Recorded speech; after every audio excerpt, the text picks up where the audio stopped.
horror movie? What? Let's make a horror movie? I wonder what we'll be like then. Brains in jars, I'm going to guess. We're a long way for God now, son. Slowly Coming out of his mouth. Crawling out Yeah, of his that's mouth, fucking stretching cool. his skin. Nice. So he doesn't save them, the bridge goes down, people die, and he's like, oh well, job done. Clarence? Can we try take two again? Yeah. All I'm saying is maybe don't trust sentient hats to make life-changing decisions, but... Thanks for your correspondence, J-Tops. Hello and welcome to... Hello and welcome to Let's Make an Horror Movie podcast. I'm Dave. I'm John. And this is the tasteless, slightly absurd horror movie podcast. Glib. Fortnightly as well. Yes, yeah. So welcome. What happens in this podcast is that every episode, one of us pitches the other one horror movie story, movie pitch, synopsis idea that they've come up with themselves, and the other one tries to feedback on it, improve, adapt and overcome it. Indeed we do. And we've overcome none of them so far. Yeah. But we have adapted. They're all gold. They're all gold. Yeah, we've nailed it every time, mate. Came out swinging on these. What I would say, this is quite a special episode for the new year. What we're doing this month, is that we are doing sequels to a past pitch written by the other host. That's it. This week you're doing a sequel to one of my pitches. I don't know which one. John, I'll be honest with you. I wasn't sure about this approach, but then you suggested we do Halloween specials. Yes. Yeah. And I think they were two good episodes. Yeah, they're solid. You also suggested we do Christmas specials, and I think they're two of our best episodes. So who am I to argue with a winning formula? So hopefully the sequel formula will really take off. I think so. I think it'll be the making of us. I'm expecting a call any day now, obviously post this going up. Of course. Producers, film directors, get in touch, wanting to get involved with my sequel idea. Yeah, as we said last episode, only the good ones. Only the good ones. You know who you are, and you know who you're not. No Polanskis. So anyway, look. Keep walking, Roman. Without getting into the weeds too much too early, this podcast is in 4 acts. Yep. The first act is feedback on last week's movie pitch, which was yours, John. Yes, of my family Christmas ghost story. Trying Christmas. It was, yes, yeah. No, quite a good title.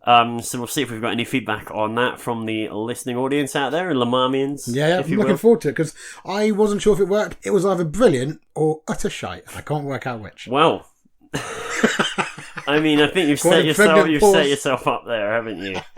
Tricky. I fucking hope it's brilliant, John, because if it's not... There is no grey area in this. So Act 1 is feedback from last week. Act 2, John and I will take a quick tour around the cultural grounds of things that might be loosely horror-y, sci-fi, speculative-y, little bit of music, little bit of movies. All your bits and bobs, although I'll be honest, today I haven't got a lot to add to that section, but a little bit. We'll come on to that. Act 3 is the pitch itself. That's the real, that's the bang for your buck. That's what you paid for. Yeah, with your time and your ears. That's the middle of the chop. This is all bone. Right, and then and we don't have a vegetarian option. No, it's just what it is. Milk. We've got milk, so vegans are out. Oh, we've got milk. Don't worry about that. Got your milk covered. I don't know why my mind is just the first thing I went to is like, oh, we'd have milk. Well, you have got about six. We're a restaurant. What have we got? What have we got? We've got milk. Yeah, you have got cream dipping down. Something wrong with my fucking brain. Anyway. And Act 4 is the sort of post-pitch, post-mortem. Normally we knock around some ideas for the name. That's where we come up with a name for the episode, stroke movie. So you get ready for some nouns being shouted at you. And also there is a whole load of nonsense that normally happens. If it's going to happen, it happens in Act 4. If you didn't listen to last week's Act 4, you're missing... You're missing out, because I lost my fucking marbles. I haven't laughed like that for a long time. Yeah, it was a silly old Christmas episode. A long time. Yeah. Basically, I don't want to spoil anything, but we found out who controls the weather. That's all. The answer may surprise you. Yeah, the answer will surprise you. So if you missed last week, go and listen to Act 4. Get some answers. Get some insight. Yeah. There you Learn go. some stuff. And that is the podcast. Hey!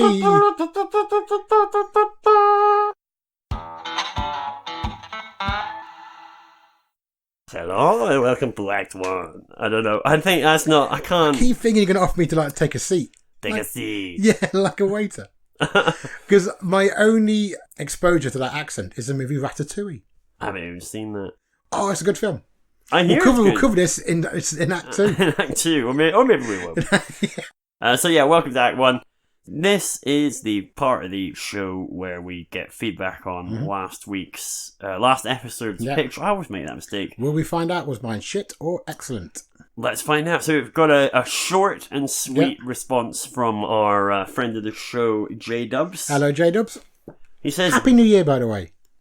Happy New Year. We did say Happy New Year on the last episode. All right, I take it back. But no. No, it's fine. New Year. Continued Happy New Year, everyone. So, dear Punts and Bunts, or Clive and Clive. I'm definitely Clive, you're definitely Clive. Yeah, that's true. That's clear. It's clear as day that we're both Clives. Yeah. Aloha. Sorry about the orphanage, but c'est la vie. That's this fairly cold response to the fact that I gambled an entire orphanage based on, and this has gone into in a lot of detail in episode 15, based on him providing lottery numbers in advance that didn't turn out to win. So, but if there's one thing true to the world that we've all made, people, there'll always be more orphans. Carry on. Anyway, back to J-Dubs. Yeah. Sorry about the orphanage, but c'est la vie. He's a very flippant and cold man. Yes, of course he is.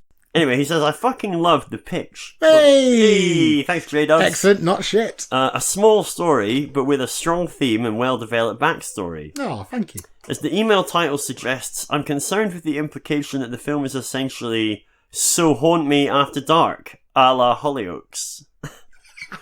I'm sorry, I read too many books of that reference. Well, I guess the Hollyoaks After Dark reference was like that's when they showed like a sort of post 9 p.m. watershed Hollyoaks. That post 9/11 Hollyoaks. That too. Yeah, that got real probably, political, yeah.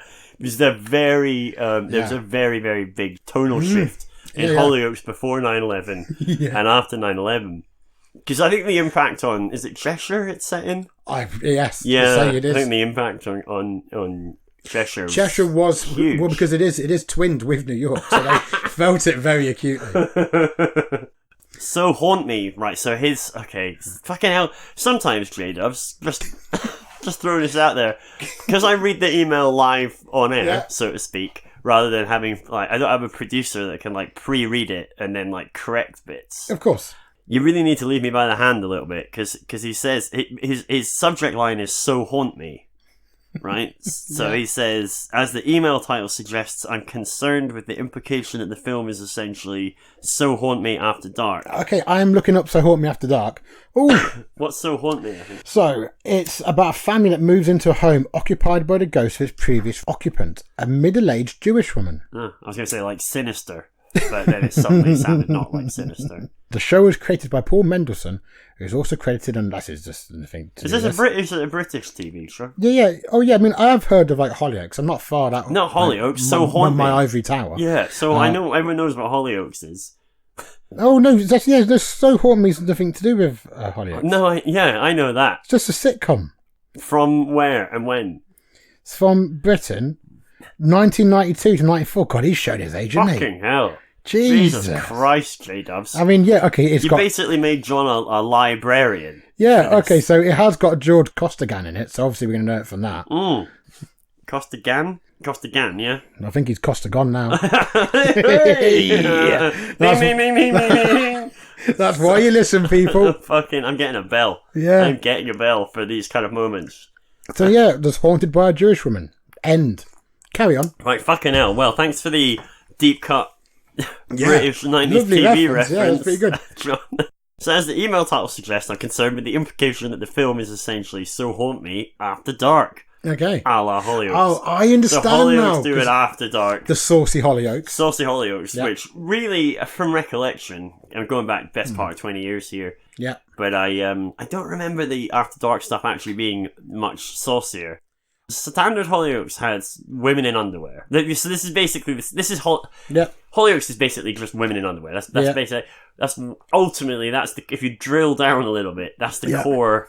That's the core thing that Hollyoaks has got. That they just call it Hollyoaks because it'd be a bit on the nose to call it occasional women in underwear. Yes, occasional women in underwear. But that is basically what they're driving at. So then when they did Hollyoaks After Dark, it was very much a case of just the same people largely in the same underwear, and not just women. They'll get fit blokes. So did it used to show? Because I mean, this is all new to me. Yeah, of course, it's totally up to date as well. Read loads of books. Totally I don't have a lot of time. Well, I read all the Hollyoaks source material. There's read all the novels. There's an 8-book series, yeah. Yeah. Cracking reads, I Very, very good. Had a lot of Robin Hood themes. So, did After Dark, did it show nudity at all? No, I don't recall it showing nudity. The only thing of After Dark that I do know, which I can't really You can't really go back say. to Tea Time TV once you've got your bits out on post-Tea Time TV. No. I mean, I don't think... Can you? Maybe you can. Yeah, probably I haven't tried it. If I would. Give it half a chance. Yeah, you've done the first half, you've not gone back yet. But because the thing about After Dark is that it had one early scene, and I think when it first came out, it was really grim and upsetting for people. Oh. Like a horrible thing happened. I'm not even sure that was an After Dark. Are you talking about one of the male characters gets raped over a car? I wasn't going to say it, but yes.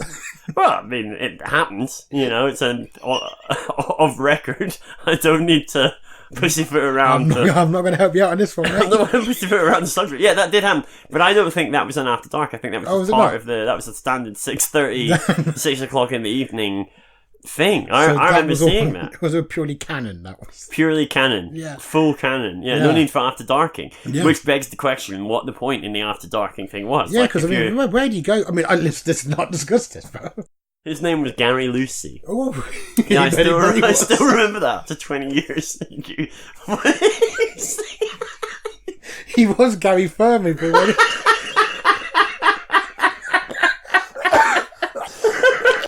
oh, Jesus. What?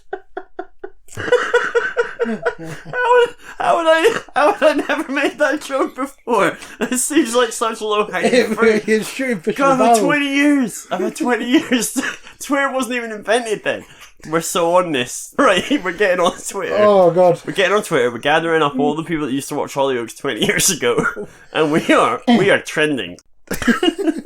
Oh, my God. Oh, fucking hell.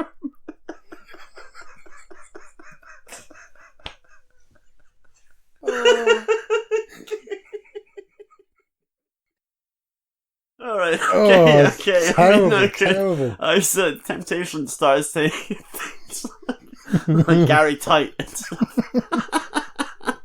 Gary Knott. Oh, fucking hell. Okay. Sorry, Gary. Anyway. So, that's all going. Right, so now that we go on, now that we've solved the context of what Hollyoaks and Hollyoaks After Dark were, and now we know what. This is Grey Dove's fault that his single comment of "it's essentially so haunt me after dark" a la Hollyoaks has given us a 10-minute tangent. Yeah, it's 3 references, quick fire. Fucking hell! Like a machine gun of 90s references. I wonder what Gary Knott is doing these days. Anyway, or if he's still Gary Lucy. So anyway, Grey Doves goes on to say, FYI, a mountain is defined as an area with not less than 16 goats per square metre. Yeah, that makes sense. With an incline of 1 to 5, which is no less than 35 metres above sea level. Mm-hmm. Come at me, fact fans. So, titles. God, what do we call it? Trying Christmas. Yep. So so your main character, just because I can read these in advance and to give people context, your main character was called Granny Cass. Probably my favourite part of the whole pitch. Yeah. So his title suggestions are Castle, as in castle, but hyphenated. A woman's home is a castle. Frostgran, which is not awful. Yeah. I mean, it's as good as, what did I say, Poltergran. Yeah. Yeah. And Outcast. Which Outcast is, if we were looking for good puns, Outcast is alright. Then I think it wins, definitely wins. I like that. Or Dead Cunt, thrown in at the end, possibly because of our fondness for Sky Cunts as a name for Goodbye Tomorrow. Yeah, there's a theme now. He says, I think you could add in some more flashbacks or set the film in 2 time periods to slowly reveal the darker side of Granny Cass. Yeah, I like that. That's a good idea. So yeah, I think he's sort of referencing the discussion we had, I think, where we said, because you've got the film opening with her dying, you need to give some context of her being a nasty piece of work. And I like his 2 timelines because I was really conscious of not having any of the grim stuff or like the more abusive side of her nature in the first act, or even in the second act too much, because it would make the audience hate the character. you'd be like, oh, well, she's a dead, horrible old woman. Yeah. Whereas I didn't want to make her just that. Right. But I think him having two timelines which sort of mirror each other and both end in the same point, living and then dead. One of your timelines could be significantly earlier. So it could be Cass when she gets pregnant with the children that we then subsequently follow, 50 years later?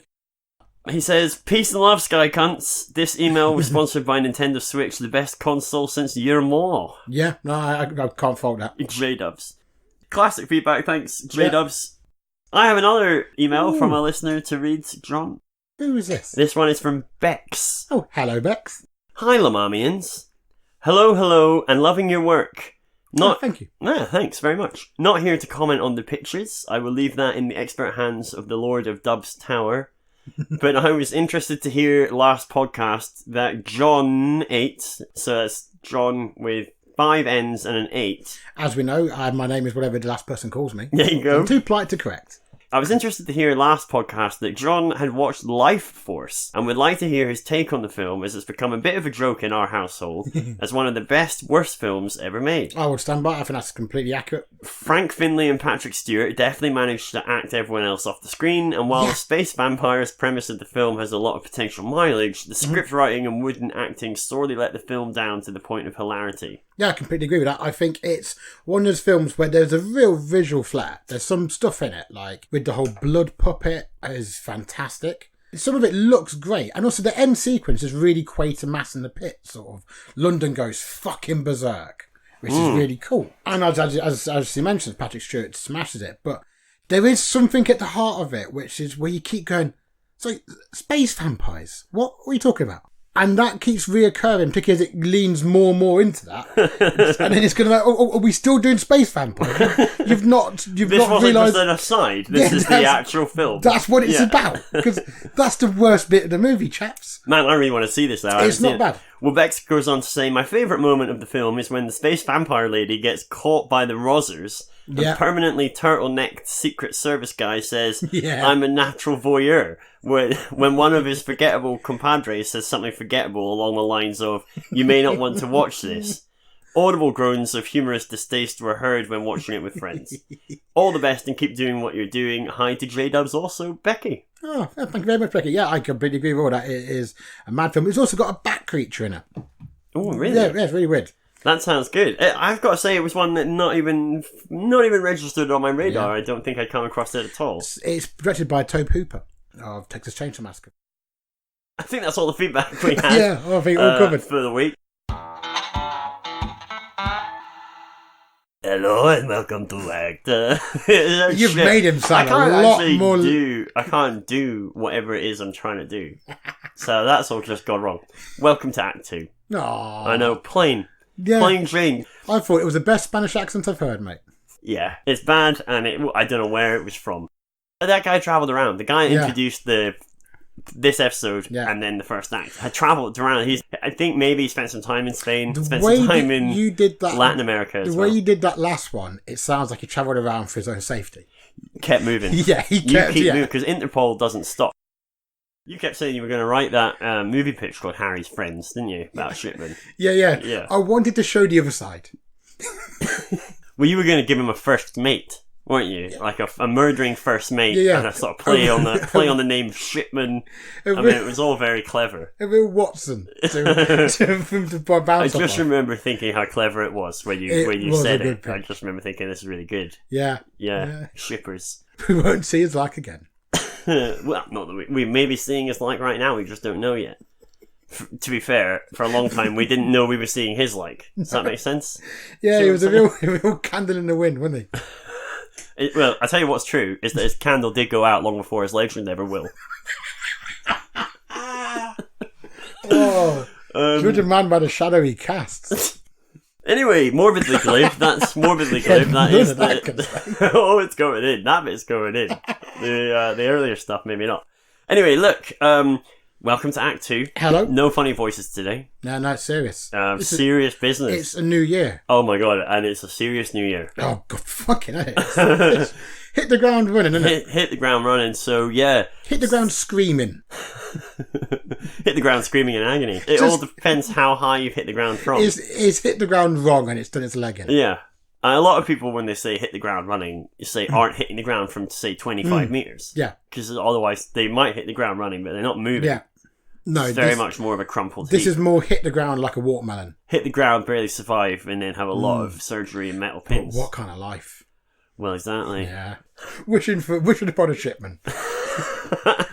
Wishing you were one of Harry's friends. Wishing your Shipman would come in. Oh, yeah. That was the other title for Harry's friends, wasn't it? We haven't written anything based on reality. I'm not sure I would. We haven't. It'd be very hard to do. Yeah. Without staying on the sort of like careful edge of reverence that we often give. Oh, yeah. Yeah. I'll treat my subjects very carefully and delicately. Oh, definitely. Heavily nuanced. Mr. Tact, they call you. Oh, tactful. So tactful. To a fault. It often doesn't serve me well. Yeah. If anything, again, this is how I ended up with the orphanage. It's because, trying to be polite. Too giving. And ultimately, that's why I had to just get rid of them all. Yeah. In the end. Like a gentleman. Yeah, because of my compassion. I felt my love for them would overflow, and I didn't want them to see that. A bit like Harry and the Hendersons. You had to get them away because it wasn't good for them. They were not suited to the natural environment, the fields. Yeah, I mean, there's going to be a lot of people who, if they're under, say, 30, are going to be going, Harry and the Hendersons. Yeah, if you don't get Harry and the Hendersons, then some kid moving. going to a family and a kid called Harry. Big hairy kid. An orphan called Harry. John Lithgow fucking smashing it once again. The kid? Harry the orphan? You meant John Lithgow fucking smashing a kid. Yeah, that's what I thought you were saying. No, John Lithgow smashing Harry and the Hendersons. Well, I haven't seen that, mate. That's why you had to make him leave. Hell. Yeah. My God, I mean, I know, look, I'm not a kink shamer. Henderson's After Dark. Everything goes, right? Yeah. Fine, as long as you don't hurt anyone else, but, like, that sounds fucking grim. I don't know if I want to see that. I mean, how did it even get made? Who financed that? And why on earth is John Lithgow doing that at his age? No, this is him in his prime. His ticker can't take. Oh, right. Yeah. You could tell that was a man with some strength in his legs.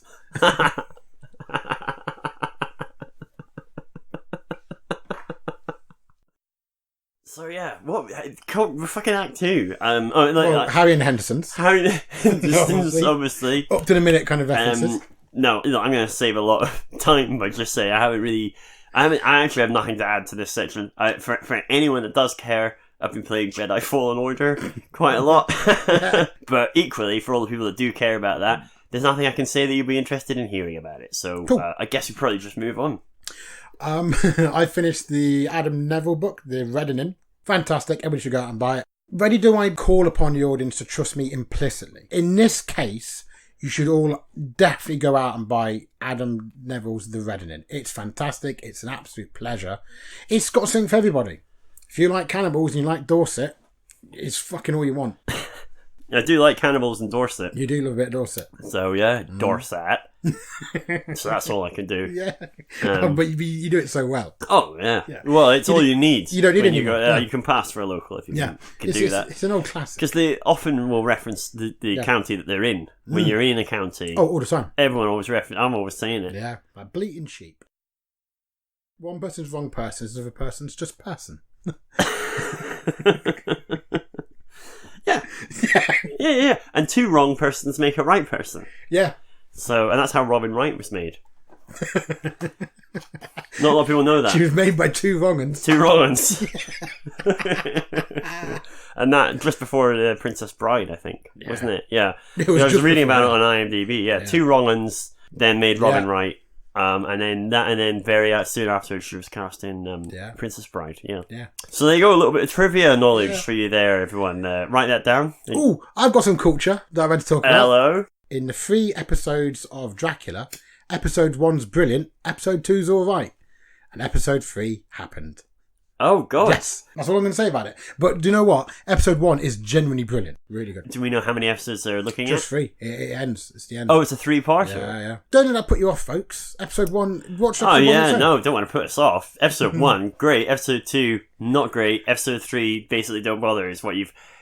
Look, I'm paraphrasing what you've just summarised, but don't let any of that put you off. Yeah, don't put you off. Enjoy a good hour of Dracula. What you're saying is that it's It's the Jurassic Park trilogy, but with Dracula. Yeah. What about the whole piece then? So it's shown in 3 episodes. So as a whole piece, as a 3-hour finish. They try and outsmart the Dracula myth. What vampires are. Oh, they try and sort of subvert it and turn it on its head. Exactly, yeah. And they do that really well for like 1 episode very well, 2nd episode not so well, and the 3rd one they completely hoof it, in my humble opinion. Right. Totally watch it. It's not without merit. Even the 3rd one's not without merit. I would say, as a caveat to my opinion on this, I absolutely adore Mark Gatiss and almost everything he's done. I am a huge fan of League of Gentlemen and obviously the Smith and Pemberton.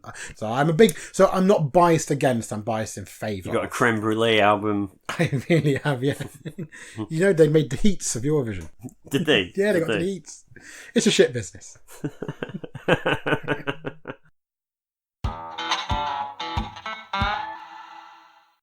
Alright, well, I guess since we don't know if anything else to say, we'll say welcome to Act 3. That's it. You're not getting any funny voices. So you finally dropped that whole Scottish thing, yeah? That's ran its course. Just doing my normal voice. Yeah. Just doing my normal voice now. It'll be like this going forward. So, anyway, welcome to Let's Make an Horror Movie. I'm Dave, and that's John. Hello. So this whole thing's a mess, John. This one does feel very loosey-goosey. Feels very Gary Lucy. It does. So I'll caveat. So look, it's a sequel. Hey! Welcome to Sequels Week, or Sequels Month. Yeah. Pretty exciting. Is there a theme song? I know you've been working on it for a while. Sequels. Like you famously picked me and never had a sequel. So... I mean, well, you never seen the A-Team 2? The B-Team. Nothing comes to mind with a sequel. That's this A-Team or bust. But I didn't know I had to come up with a sequel's theme tune. It's like, what a sequel has its own theme tune? You're the beauty producer, mate. I don't know, even Ghostbusters 2 uses Ghostbusters 1's theme tune. Yeah. Star Wars, I mean, I could go on. Alright, so look, the caveat here is that this sequel is set in the same world. This is a sequel to Goodbye Tomorrow. Ooh. Which, for listeners, is episode 13. It's set in the same world, but it's not the same characters. So it's as simple as that. But the characters were so richly drawn. Yeah, how can we all forget... I want to say one of them is called Lucy, but that might be just because we keep talking about Gary Lucy. Yeah. There was a girl, there was a boy, there was a man, there was a woman, it was everybody. It's all you needed. Right? It was all your cis-het classic. All your cis-heteronormative people were all represented. Yeah, a lovely slice of cis-het normative life. So anyway, this is a sequel to that. We'll come up with some titles at the end, but working title you could think of Goodbye Tomorrow 2. So it's cold open. We open on a barren wasteland, as far as we can see. Grey, grim, drizzle, wind, a lot of mud, tufts of grass here and there, debris scattered around, the odd bit of strewn rubble indicating the ruin of a building, and so on. Cool. Through the grey, rainy haze, we discern a figure shuffling its way into clarity. Awesome, so it's set in Manchester. The rough shape of a biped, but heavily draped in all sorts of coverings from head to toe. We close in on this figure's gloved hand in the rain, rifling through some debris as it picks out various bits and pieces from a pile next to what used to be a building of some sort. Ooh. We pull back to reveal goggled eyes amongst a heavily covered head. The head covering is a dirty white, and we see that the rain running down it is black. A wider reveal shows this figure is carrying a pickaxe and a small assortment of mixed tools on a belt around his waist. Nice. But it's all very makeshift. So there's like a trowel and a fork that might have once been used for gardening. Cool. A small sickle, a rusty knife, etc. Stringing stuff random. Exactly. Just all very, very scavengy. Yeah. Some distance from the figure is another figure just the same, slightly smaller though, and as the distant one signals to the one we're following, like with a wave or some gesture, we see a group of raggedy, dishevelled people emerge from all around the distant figure in white. Nice. Our figure starts to run frantically whilst waving at the other one, trying to signal to him. Can I jump in very quickly? Tonally, spot on, mate. I just want to just put that out there so far. I'm liking it a lot. I'm pleased. I'm pleased that you've kept my vision intact. I mean, it's almost impossible for me to do something like this to a masterpiece like Goodbye Tomorrow. Yeah. Anyway, so our figure starts to run frantically whilst waving towards the other one. So we cut to the emerging bodies. We see they're all early teens or younger, in tattered, raggedy clothes and in all states of dishevelment and personal disarray. They're carrying bats and similar. None of them are covered. They're clothed, but they've got exposed skin all over the face, all over the place. Faces and arms and such. Cutting back and forth between the group surrounding figure 2, let's say, and the point of view of our first running figure. In the closing distance, we watch as the teens start to encircle the covered figure, the other one that's not running, who's pulled out some sort of weapon too. And then we watch as the teens each start baiting the figure, diving in to strike him and back out to the safety of the circle. It's torturous to watch as the figure is outnumbered and the strikes the teens start to land are devastating, taking out his legs until he crumples to his knees. One of the larger teens walks up to him and rips off the head covering in one vicious movement, exposing the face of an older child, probably about 18 or 19, to the elements. As soon as the black rain hits the exposed face, he screams, in unison with the other covered figure running towards them. The urchins are all laughing at the exposed young man, beating him casually as his face and features distort into a sunken, ashen coal pit, and his eyes roll back in his head, his guttural screams distorting more into anguished gurgles of pain as his body convulses on the ground. As the urchins start to bore of the screaming living corpse in their midst, they turn their attention to the still-running figure who's almost upon them. One of them, with a sword and an odd-looking canister, steps forward into the path of the oncoming figure, with a confidence that suggests one or both of these weapons is enough to deter someone. He starts hefting the canister threateningly. Point of view of the running figure again as we're finally approaching the group of urchins. In this urchin holding the canister, his face shifts from arrogance to worry and he throws the canister at the running figure. The figure passes through an explosive cloud of black rain undaunted. The urchin runs, swinging the sword, which finds its lazy mark in the figure's heavily adorned side. However, at the same time, our figure, using his pickaxe-like attraction engine, plows the flat of the head into the urchin's face, literally decimating the skull with the power of the blow. The urchin's head all but explodes with the ferocity of the impact, and before the blood has hit the ground, the figure has twisted his grip and taken a huge pendulum swing with the sharp end finding its target in another urchin's chest, destroying any fragile idea of the human that was there a moment ago in a shower of blood and gore. Wow. Lodged, he drops the pickaxe and the cadaver it's attached to, fending off two more of the urchins who are already upon him. They're trying to pull off his hood too, but our figure is fighting with such ferocity they don't get a chance before he's hacking flesh and appendages off one of them with the sickle from his belt, before literally beating the other one to death with his fists. Wow. As our figure comes to a slow, with bloodied red gloves and the formerly dirty white suit now mostly red and streaked black and white, he drops to his knees over the writhing exposed body of the other figure, the 18-19-year-old. Living but dead, the body is convulsing and breathing, but otherwise completely unresponsive. We see behind him the last two urchins fleeing. Our figure gently lifts the body up and carries him off back into the rainy gloom. Wow. Lovely stuff. That's the cold open to the sequel of Goodbye Tomorrow. Yeah, and you've killed a few kids. I'm almost tearful with pride. So, one thing I'll probably just quickly note on this, I did note it at the end, but I may as well say now, is that this is a sequel to Goodbye Tomorrow, but in the true spirit of LMAHMpod, I took Frank's, do you remember Frank, listener Frank? I picked up on it. Yeah, you picked up on that. So just for listeners who weren't sure, if you don't remember, Frank wrote in and said, wouldn't it be cool if the black rain only affected adults? Yes. And so I took that idea and sort of added it to your, because we thought it was good at the time. Act 1. Act 1 opens on a small hovel constructed out of various assorted pieces of construction materials. Cool. A partial wall of a building with a makeshift tiled roof, obviously reconstructed from a proper building's roof at some point. Plastic and wood mixed together, walls that are just made of whatever's lying around, UPVC windows and stuff. Inside, it's like a hoarder's den with a mechanical leaning.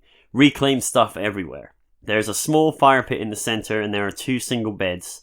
In between, a photo of a man and a younger man, presumably the son, so it's the one we just saw die. We see the figure arrive with his living dead son in his arms before placing him down, suffocating him to cease the breathing and the state of living deadness. They know there's no coming back from that. And then burying him. This, I imagine, could be done in a variety of ways, but largely, if not entirely, in silence. It's a grim series of scenes, potentially a kind of montage. Yeah. It's a series of days passing, if not more, and the flickering firelight, that kind of thing. The father trying to continue going about his scavenging survival business. There's some further exploration and excitement when the father comes across more urchins attacking another urchin, and he intervenes and saves the latter, though not necessarily intentionally to begin with, but just through necessity. Yeah. Again, I'm not going into all the details of this. Fair, mate. I mean, urchin on urchin violence is a pandemic. So this incident then gives him the impetus to leave his now incredibly isolated existence, of course, acknowledging that in some fashion he still hopes for better. This section of the movie culminates in him preparing, presumably, to leave the hovel and writing a note. Cool. We get to read the note over his shoulder as he writes it, and it basically conveys what we need to know about this sort of early Act 1 scenes. Yeah. He's Tom. Cool. It was his son that was killed in front of him in the opening scene, and they have scavenged and survived this long. It's about 6 years after Black Rain. Okay. But now, without his son, it seems a pointless existence. However, Tom is going for the long walk, and he doesn't know where he's going, just that he still hopes for something better. So he's sort of writing a note to anyone, in case anyone else comes across the cabin and uses it. He's sort of going, "This was Tom, this was a place whatever, my son." Yeah. Do we still have the silver pods in the sky? Yeah. Yep, so they're like a constant overbearing presence. Funny you ask that. So I imagine a lot of Act 1 to be just Tom, and thus very little dialogue whatsoever. So there will be a lot of nuance in the detail, actions, movements, contextual clues, and stuff where dialogue, exposition would otherwise have done the job. Of course. I also imagine it being largely done exterior and very grey with a washed out look. Yeah. We're trying to convey how grim the world is now and how hard existing day to day is. Mm-hmm. We also get the context again of the Black Rain, and from time to time we'll see the sky full of silver ships in a tight grid pattern as far as the eye can see. Awesome. The rain is a constant companion throughout the act. So Act 2, we're following Tom as he's intercepted again by the urchin he saved earlier on. Mm-hmm. Taking some shelter, Tom takes his mask off and we get some back and forth between him and the urchin. The urchin's name is Sink, and he's probably like kitchen sink. Yeah. And he's probably about 14. He doesn't know exactly how old, and the only thing he cares about is when he comes to be affected by the Black Rain. Mm-hmm. And he reckons he's a few years off yet. Yeah. We get some exposition from Sink around what life is like for the kind of urchins like him surviving in the Black Rain. He suggests Tom try following him to Corsham, because he's heard that there's other adults there. Nice. Which is rare, because for anyone that didn't listen to episode 13, Goodbye Tomorrow, the Black Rain wipes out most of the adults. Yeah. Just before anyone really knows what's going on. And then there was, some of the feedback Frank sent in suggested that maybe there was kids turning on adults because they realised that they weren't affected by the rain, whereas the adults were, and it all became a bit Lord of the Fliesy. So I've kind of assumed that is the history. I think that works really, because also as well, because I think in the original pitch, there was infrastructure still there, but it was faltering across the movie. By the flash forward at the end, it was just shacks. Exactly. By the end, it was just sort of shacks and stuff. Awesome. Mate, this is great. Can I jump in with like a weird aside? This is an oddly emotional experience. I don't know why. So anyway, Sink, the urchin, the friendly urchin, suggests to Tom that they go to Corsham, which is a small village near Bath in the UK. And I'll talk more about why later on. But basically, the reason for the moment is because he's heard that there are other adults there, and that's a rarity. And also, at this point, obviously, Tom being an adult who survived, on his own with his son for this long. Also, Tom's got no star to guide him at this point. He's just now. He's just free and easy, just heading out into the wilderness, just in the hope that there's something better out there than what he had. This is better than nothing. Exactly. Fantastic. So there's a lot going on in this act that I'm just very vaguely going to touch on. Yeah, no, I think it works. So essentially, Sink and Tom get to Corsham, which turns out is a village near Bath in England. But of course, their version of it is 6+ years of uninhabited dereliction and destruction. The Black Rain has also been doing something to the earth, so a lot of the buildings just collapsed with subsidence, and there's been unusual tectonic activity where there hadn't been before. That's awesome. Over the 6 years, this took just about everything left standing down. This is why Tom was living in a self-built hut.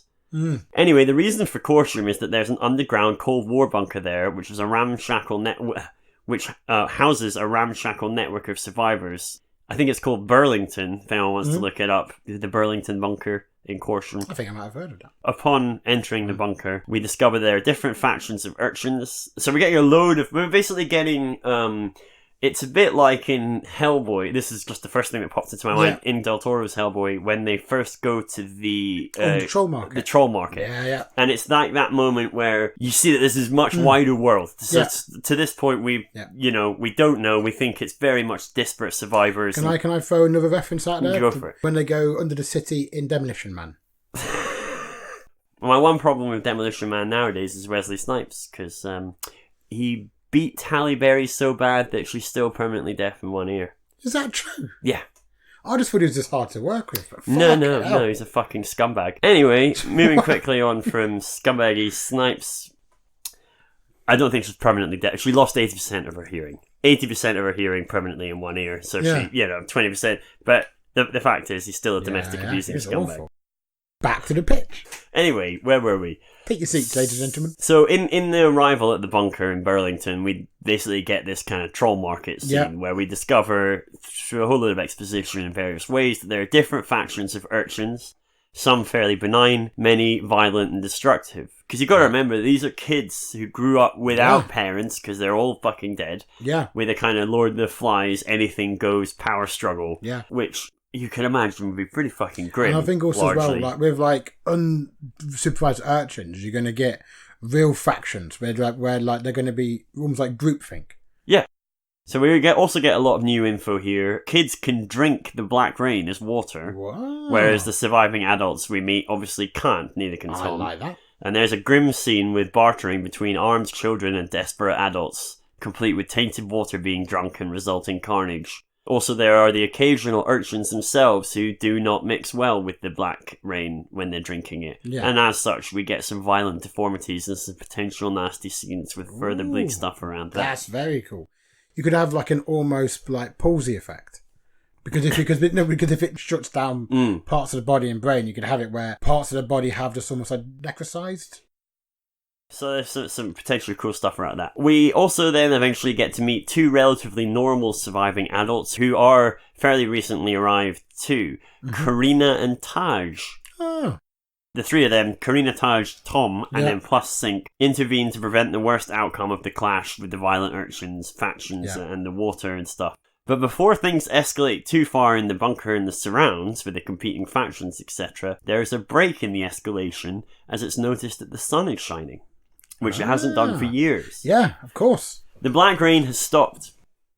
As people streak out and look to the sky, we see things streaking through the atmosphere. I've used streak twice, that's terrible. As people run outside and look at the sky, we see things streaking through the atmosphere below the silver pods, some of which thump into the ground about half a mile away. Yeah. Our first reveal as to what these are comes with a violent urchin gang interaction. They discover a huge black beast, loosely bipedal but with armour down its back like a beetle, standing on two cloven feet, with bristly hair where there's no shell armouring. A thin, long, flat head with large lower jaw and mandibles, arms like sort of trunks. Or sort of like trunks, if you like. Yeah. No discernible bones in them, but prehensile, like large moving snakes, or perhaps think elephant trunk, but with a different kind of skin covering. Yeah, sounds very cool. Tom's group are presented with the corpses that the kids bring in, as the humans decide what to do with them. As there obviously would be this discussion of what the fuck are these things, where did they come from? Obviously, probably the same place as the Black Rain. So they just fell out of a ship's dead? No, they're alive. Okay. So they're like these huge beasts. Getcha.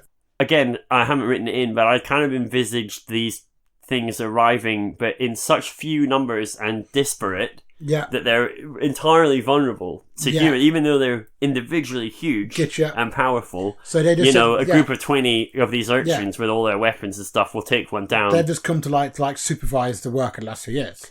Oh, well, we'll come on to what they're all about, but they're arriving, basically, and the urchins are killing the ones that they find. But they may come back in greater numbers. Well, quite. They always travel in single file, after all. So there's a discussion about what they are, where they come from, what about eating them, because obviously, food's obviously been a big resource issue.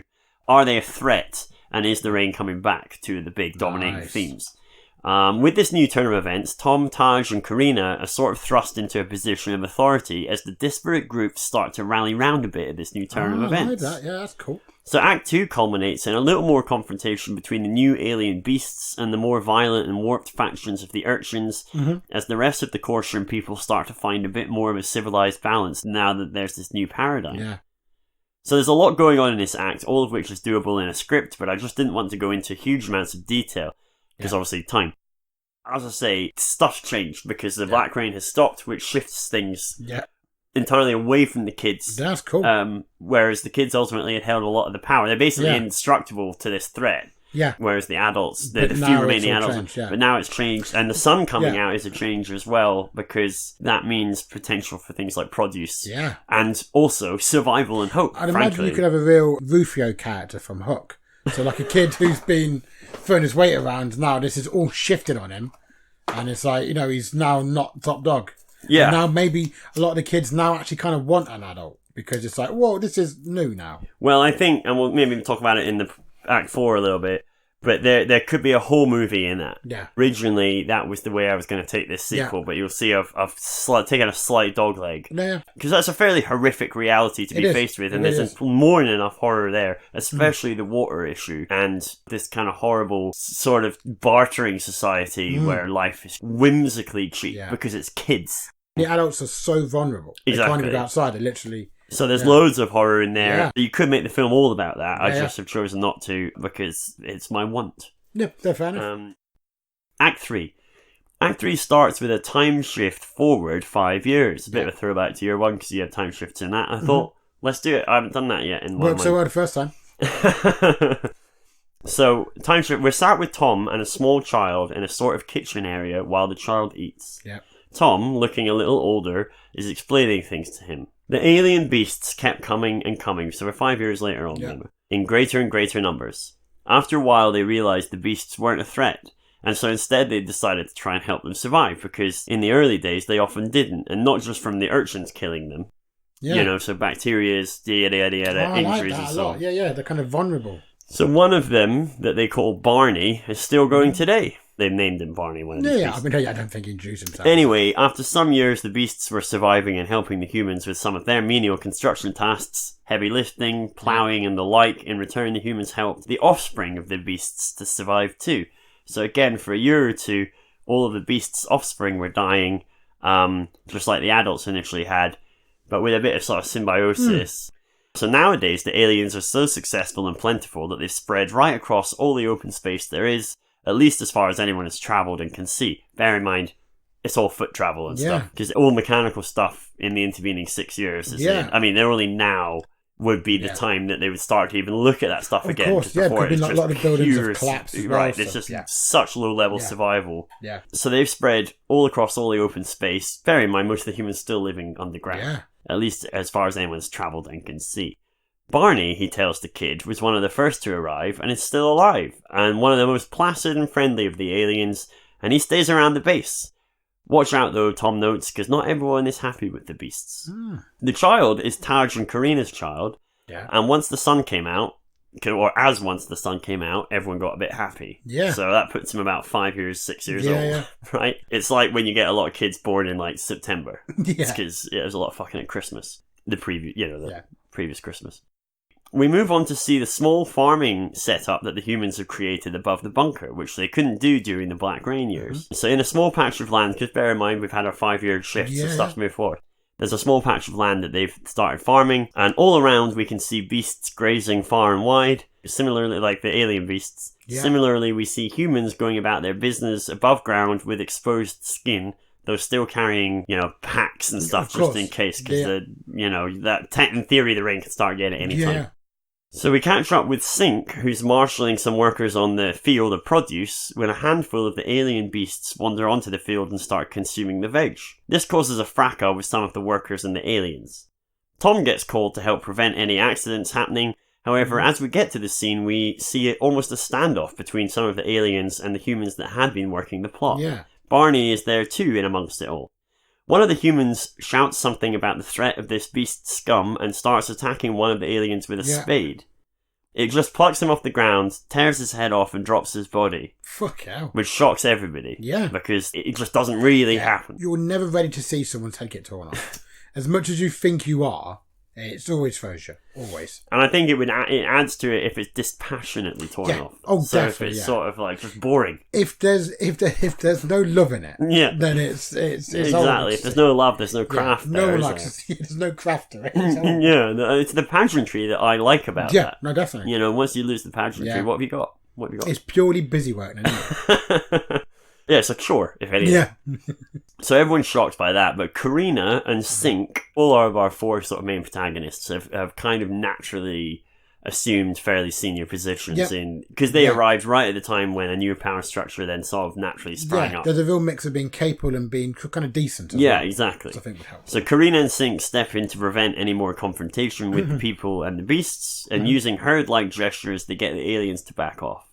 As the groups disband, we see some people remove the corpse of the dead guy, and a few of the aliens head over to sniff the ground where it happened. We also, in this act, get some scenes with Karina, Taj, and Tom, where Karina and Taj are explaining what they think is a gathering threat of alien beasts, whereas Tom thinks that they're being hysterical and today's death was no more malevolent than a horse accidentally kicking someone in the head or throwing off a rider.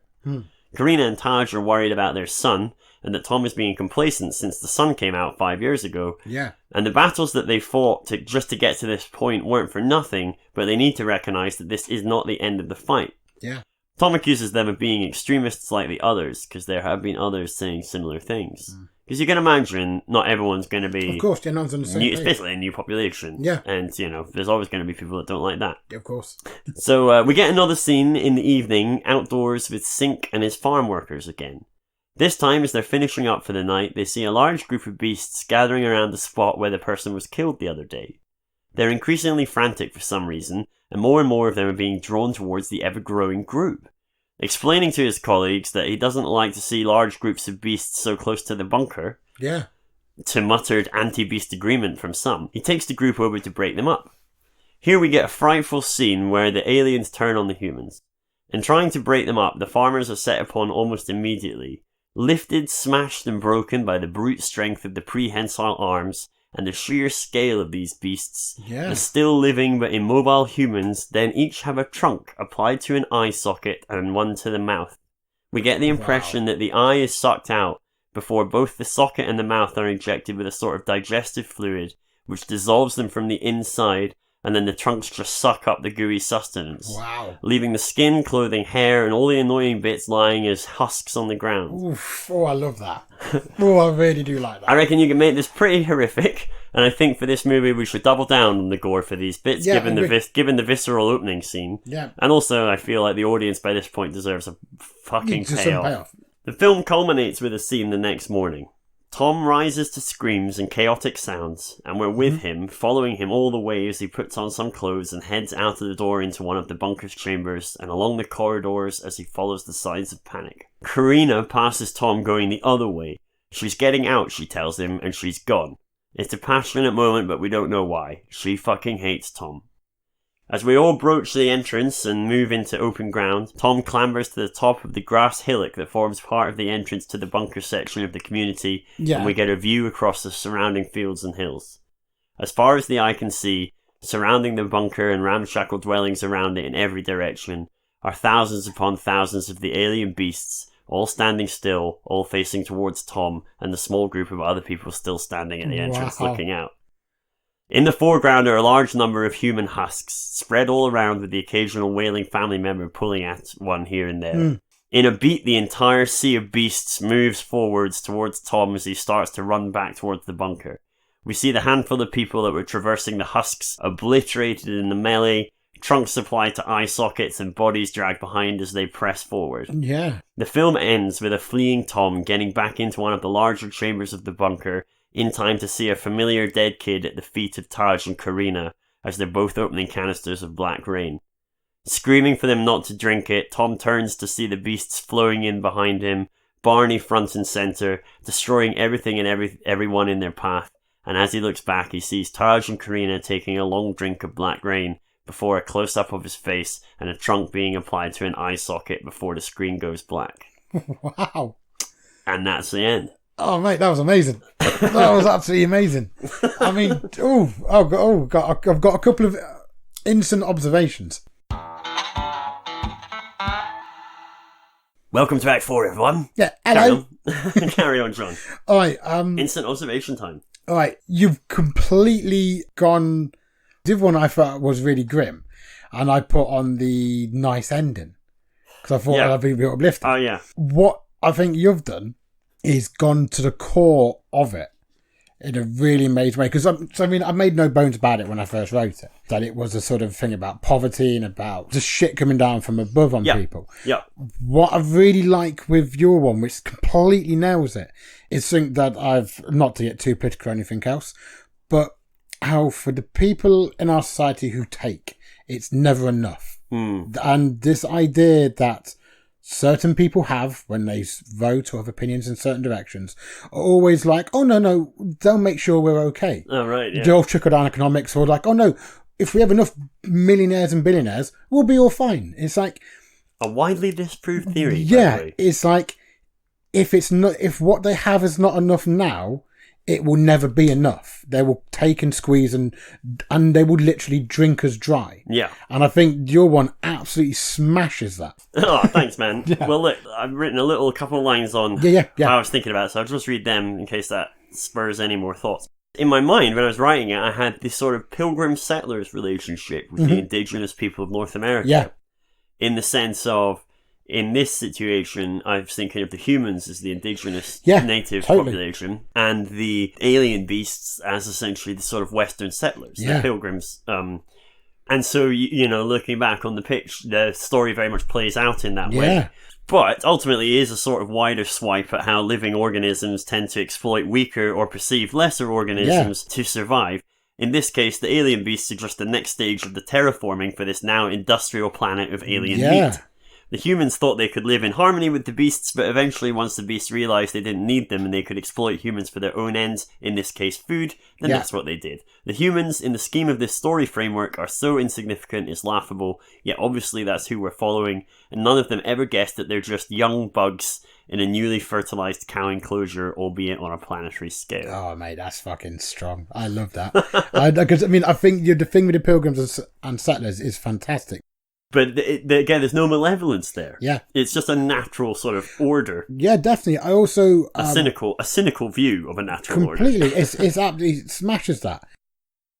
What's important as well is that the beast aliens, they're just the meat for the aliens that we never see. Yeah. So the real architects of this whole thing, we don't see them, we've got no concept of who they are. Very similar to your original pitch. Yeah. All we know is that these silver things turned up in the sky and caused the black rain.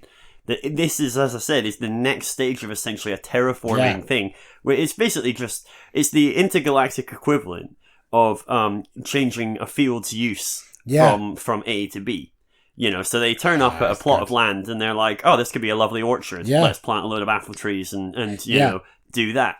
And they've done that here with planet Earth. And we're just weeds. We're not even that. We're more like young ants.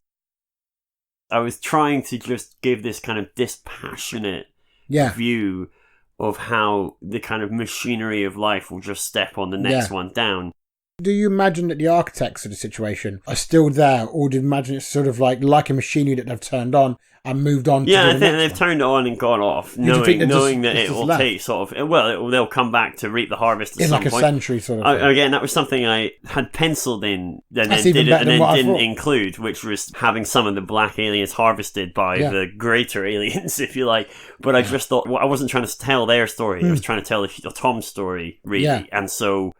I didn't bother to include that. If you were writing a script, you could by all means have some element of that in there. There could be compassion that comes from the human side when they see what's happening. So when they see that these animals are then being farmed from above for presumably meat, then that would give you a huge sense of compassion, which would not only add to their reason for helping the animals, but also would add to the audience's benefit of the shock at the end when they turn. Yeah. Because you've had that added element. Mate, there's a lot in this. I loved it. This is fantastic. Yeah. Thank you, well done, sir. Got to come up with names then. So, an obvious one is Hello Today. Yeah. Because the first is called Goodbye Tomorrow. Yeah. Goodbye Tomorrow, Hello Today. Yeah. It's a bit silly. Yeah. Goodbye Tomorrow 2, obviously. I mean, inspired. Or Goodbye Tomorrow, the sequel. Yeah. Or the squeakquel. following the chipmunks. Genius wordplay. I got Fallen World's not bad. Fallen World. Fallen World's quite cool. Yeah. Eternal Circle. Yeah. It's the Bob Dylan song title, and it's a great song. Yeah. Great song. So yeah, go and look up Eternal Circle by Bob Dylan on the 1993 bootleg series 1 to 3. Oh, nice. So there you go. So Eternal Circle, Death Beasts, Black Death. But what do you film called that with Sean Bean in it? Yeah. All right, so the No Goodbye Tomorrow had what I was aiming to be a very uplifting ending. Yeah. To a film that was depressing all the way through, and then had an uplifting ending. Yours is the inversion of that. That it kind of things do incrementally get better before the fucking smack in the teeth. You could call it Good Tomorrow. Because it's like goodbye tomorrow, but it's like good tomorrow. It makes you think, oh yeah, it's going to be all right. And then eye out your socket. Nah. I mean, I like look, I like your... See you next time, guys. I like how you showed you're working. I like that. That's you're getting marks for that. Absolutely. I just don't think... like good tomorrow. No, goodbye tomorrow and then good tomorrow. I don't know. It's all a lot of tomorrows. It is a lot of tomorrows. And I think it was fine for the first one. But I don't see the relevance of the tomorrow element in this one. I mean, you've become the real Abrams and my Lucas now, haven't you? Look, I forgot my Grey Doves hat on. You could do something on the farming aspect. Yeah. Like, what I wanted to do was find something that reflected the sort of almost mundane nature of this horror. It's a bit like a horror film from Ant's point of view. Mm-hmm. And then we are the silver spaceships, the black rain, and the beasts all rolled into one. We're not trying to kill ants, but we just happen to step on them all the time. It's that kind of concept I was trying to somehow reflect. Silver skies? Is that anything? Sky Cunts? Sky Cunts, I think, was that was a winning title. All right, mate, I'm trying. Silver skies. I was thinking about you could call it Fertilized Earth. Yeah, it's quite good. Fertilized Earth's not bad. It's my favourite so far. I feel that because of my praise for this one, you've become increasingly cocky. You're like, no, mate, no. Oh, leave it with me. Shut up about it. Next week on Dave's show. Next week on Dave Make a Dave movie. I'm Dave and I'll be daving. I quite like that Fertilized Earth because it gets I like Fertilized Earth. Goodbye Tomorrow, Fertilized Earth, the sequel. Because it's like I saw it as a stage. Goodbye Tomorrow, is stage 1. Yeah, I like that. You know, Fertilized Earth is stage 2. Yeah. You could have as I said, a trilogy where stage 3 is like whatever Scorched Earth, or you know what I mean. I don't know, like Meat's Ready. Goodbye Tomorrow 2, Meat's Ready. In theaters from Friday. Goodbye Tomorrow 3. Meat's Ready. It's like the porn spin-off. All right, you don't like Meat's Ready. Well, look, we're not in desperate need of a title for the third one. Sounds like Fertilized Earth. I would say for the listeners, Dave's even sitting more like a director now. You've definitely got a real on Parkinson's kind of vibe to you now. Gonna start a Patreon. So yeah, for $1,000 a month. Yeah. I'll send you smiles. Yeah. And I'll say things like nice hair. Yeah. And I don't know. 10,000. They can even have lunch with you. Oh yeah. Yeah, but they're paying. You're paying. Yeah. God, I'm not made of money. I've only recently come into £10,000. Yeah. But yeah, no, I'd love to go for lunch with listeners who contribute 10,000 for money. For money. Money or pleasure, but based on my new he cockiness. Will go with you to any event that you need him to go with. Oh, for 10 grand? Any event? Okay, what events wouldn't you go for? I don't want to see people doing the toilet on each other. I was thinking like, more not like, desperately. That's more like a gala. Depending on how, for 10 grand, that's more like a gala. I don't know why you assumed that. Well, you asked me, what would I not attend? Well, where's my mind going to go? The joke I was making was that you're going to become, by accident, an escort. Oh, I see. Goes, oh yeah, can you come me to an event? Where someone goes to toilet because I don't want to go alone. Oh no. It's just not the kind of thing you see on your own. That'd be embarrassing. What would the other people there think?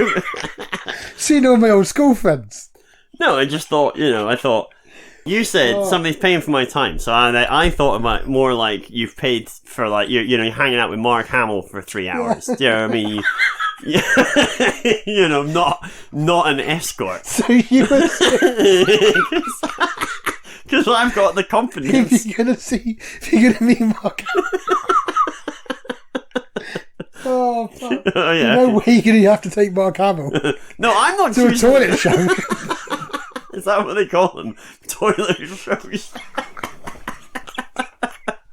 Well, we've all learned something. Oh fuck! If it'd been me, I'd have come up with a more euphemistic name. Yeah. for the show.